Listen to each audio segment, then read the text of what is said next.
There's no point talking if nobody's listening. This is actually far more relevant when you're with other people than when you're on a desert island.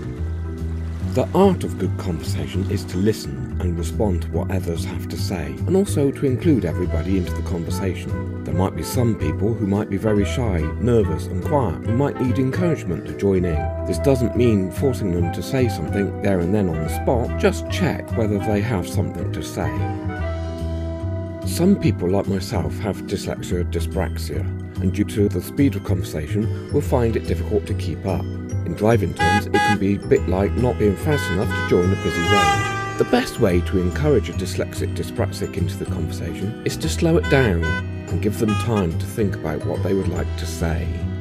The more vocal members need to keep quiet, as working memory issues might mean that the dyslexic loses track as to what they would like to say. It's also important not to be sarcastic, criticise or put down the dyspraxic for using the wrong words, as this can be part of the condition and is likely to make them clam up and not want to take part. Dyspraxics can also have problems physically saying certain words and will substitute them for words that are easier for them to pronounce. In the office environment, a useful reasonable adjustment is to be able to email people after a meeting with any thoughts, as this gives time for the dyslexic person to arrange and organise their thoughts. They might actually have a lot of useful things to say, but might be limited by the meeting situation. Dead men tell no tales. If someone does dominate a conversation without letting anyone else speak, then it just becomes a boring monologue, which tends to make other people fall asleep, drive them crazy, Got ants in my pants!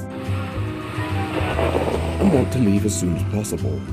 A good friend once said that the best thing to keep in mind when having conversations is that people love to talk about themselves, as it's the one subject that they know most about, and a lot of people have interesting stories to tell that you might be able to pick up on. It does of course still need to be a two-way talk for it to avoid becoming boring. Therefore, if you get stuck in trying to start a conversation with someone, then use your observation skills to find something interesting about them to comment on, and use this as an icebreaker. It helps if it can be funny, but avoid sarcasm, as that can be a really repulsive turn-off and is likely to stop the conversation stone dead. A nice smile also goes a long way, but try your best not to look scary. As confidence grows, you might find yourself chatting to all sorts of interesting people. I once used all these ideas and had a really good conversation with a policeman that started by paying him a compliment on the size of his impressive weapon. Ooh la la!